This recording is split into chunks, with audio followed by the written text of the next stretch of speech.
Hi, my name is Enes. This is Never Stop Trucking. Today we are talking about differences in being a carrier or having your own dispatching company.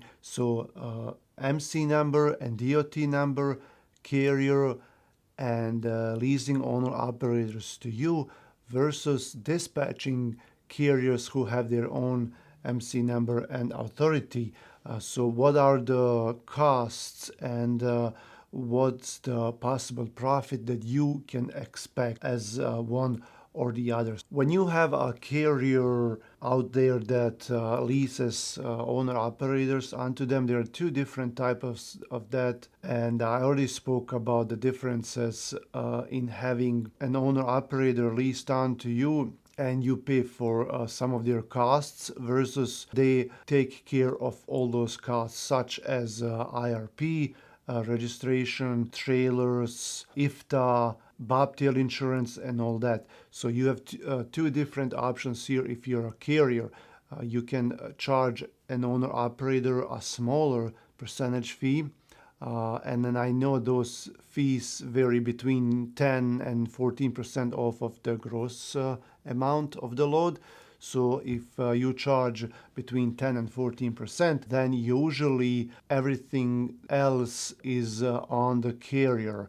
The only thing that you charge them is the liability and cargo insurance, usually on a weekly basis, because they have to have your liability and cargo insurance. They cannot bring their own, they cannot have their own unless they have their own MC number and authority. Usually, carriers who pay for IRP and their own trailer, IFTA, and other little permits are only charged between 10 and 14% of the gross amount. You have some trucking companies that charge more, but they include that liability insurance. They don't charge extra the carrier for the liability insurance. They include it in that percentage. You know, they may have a trailer, they may have IRP, so they charge a higher percentage, but they provide all those other fees included in their percentage. At the end, it comes out to almost same, but it depends, if the carrier likes working one or the other way, or if the owner operator is comfortable working one on the other way. In this video, I'm going to be concentrating on a smaller percentage because that's what I do. I charge a smaller percentage my owner operators who are leased onto my authority, but I charge them extra for the liability insurance if they have a trailer with me.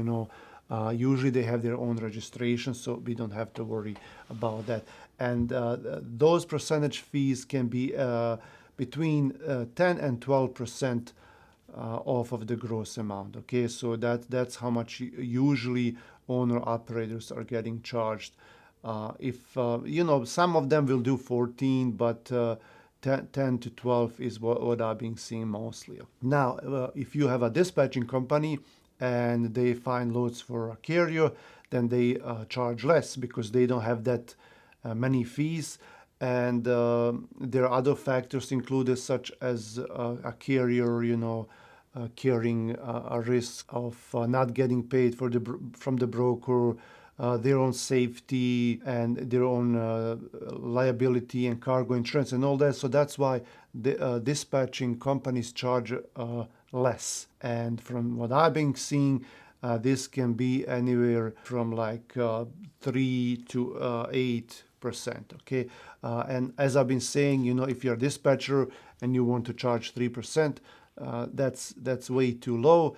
You should be charging more. But for this video, I'm just gonna go with like an average cost of 6%. Okay, so 6%. We're gonna do 6% for the dispatching company versus 10% for the authority if you have a owner operator leased on to you. So 6% dispatching, 10% authority. Okay, let's start with the owner operator. If they are leased on to you, if you have your own carrier authority. So this video might be good for you if you are trying to think whether you're going to go with authority, being a carrier, or if you're just simply going to be dispatching other owner operators who have their own authority. Now, keep in mind, if you want to open up an authority, it's easy to do if you have a truck, if you live in the United States. Okay, it's not hard. But if you don't have a truck, or if you don't live in the United States, it's practically impossible.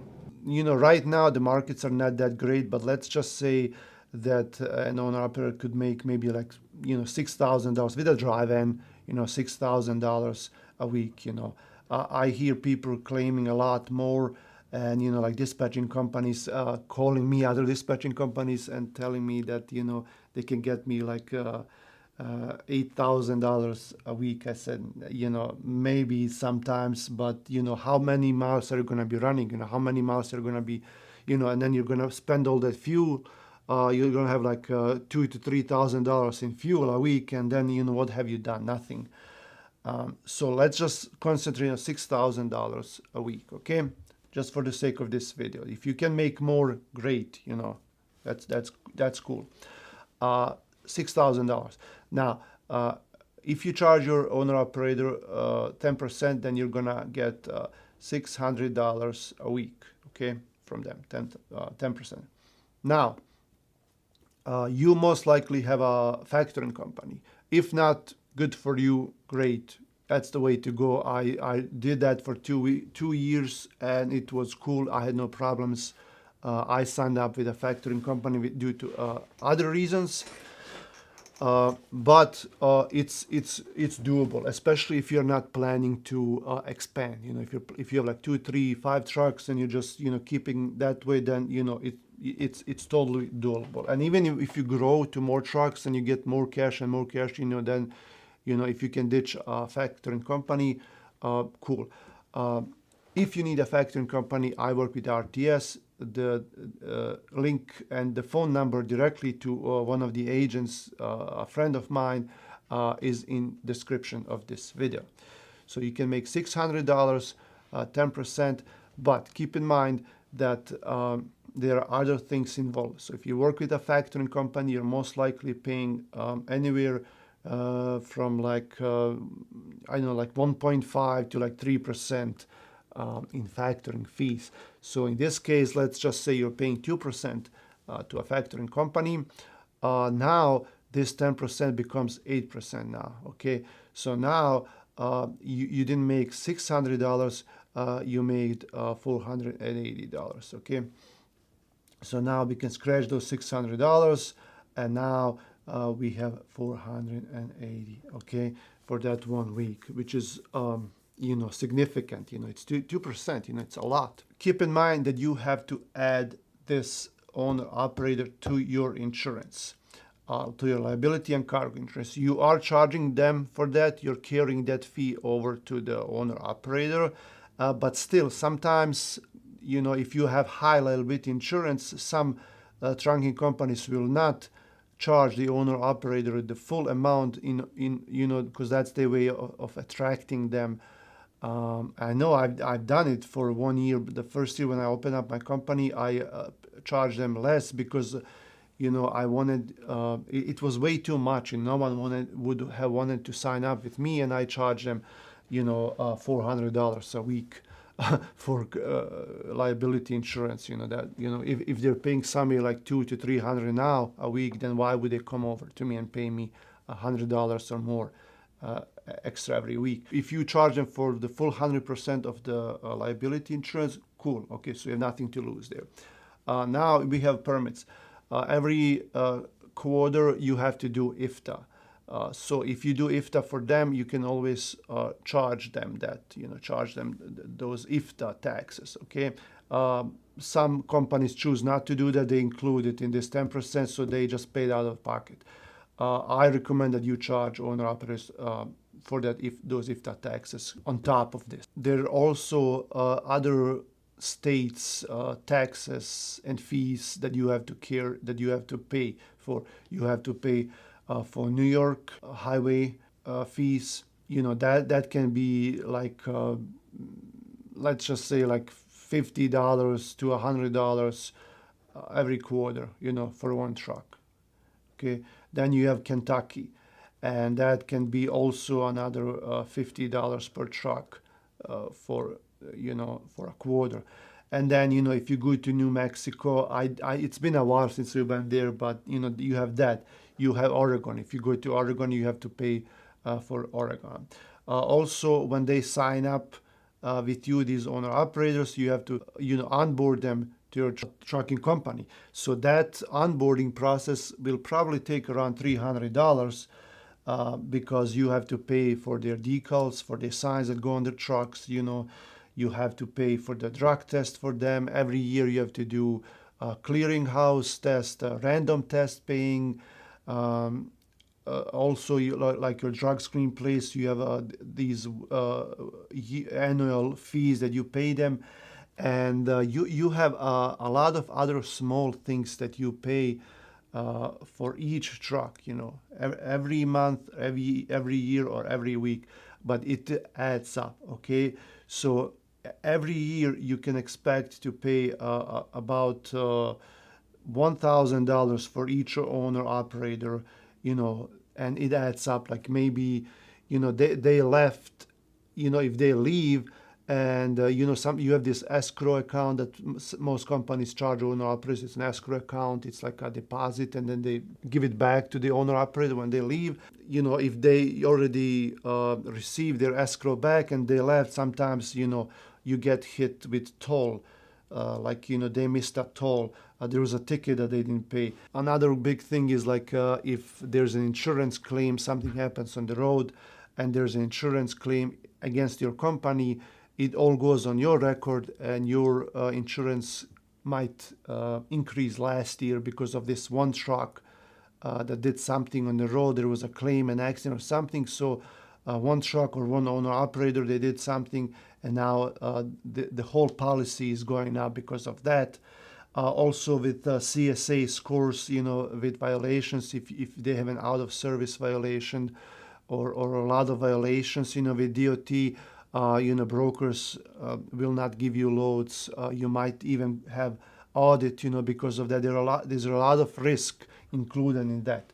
Also, a broker might not pay you. You have to pay your owner operator probably every week, but you get your payment from the broker in a month or 2 months. And then even if you factor your invoices, you will get your money from the factoring same day or next day. But factoring still has to collect those invoices from the broker. If the broker does not pay in 30 or 60 days, the factoring company will charge you back as a carrier for that, but you already paid your own operator. Okay, you can't just go back and tell them, hey, I didn't get this payment from the broker. I'll charge. I'm not gonna give it to you. They don't care about that. Or maybe they even left you. Even if you wanted to charge back the owner operator, they are not working with you anymore. So there is a lot of risk involved with all this. If you have $1,000 in extra fees for each truck, at least, it's probably more, but at least every year, and you divide it by 50, that's another like $20. So now we have $460 that you made with this truck. But let's go back now to dispatching. Let's say you charge them 6%. Now, from $6,000 for this week, you got $360 profit, as opposed to $460 when you have your own authority. But keep in mind, with your own authority, there's a lot of potential risk at the end.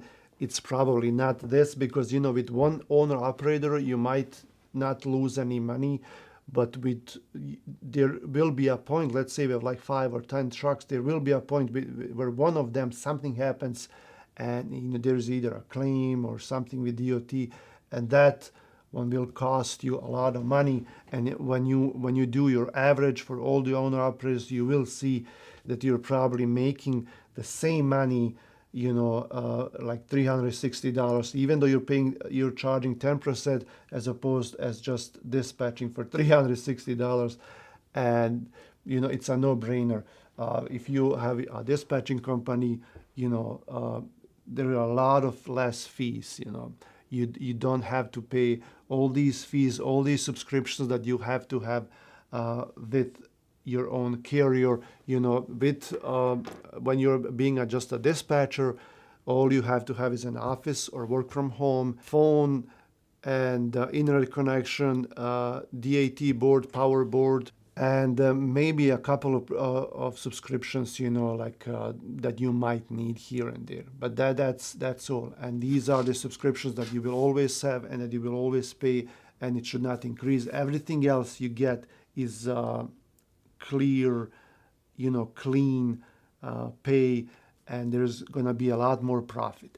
If you have your authority, that's different. Like if you want to have your own trucks, like company trucks, buy your own trucks, invest in your own trailers, you want to buy a building, you want to expand, that's different. Okay, then you can make way more money that way. If you have like 20, 30, 50 trucks, that's different. We are talking about big companies now, but here we are doing the cost, like maybe like comparison with, like 5 trucks or so, or 10 trucks.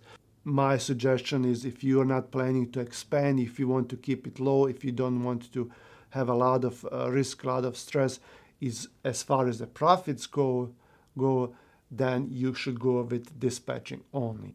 There are other differences that I spoke about before in one versus the other, like good and bad sides of both.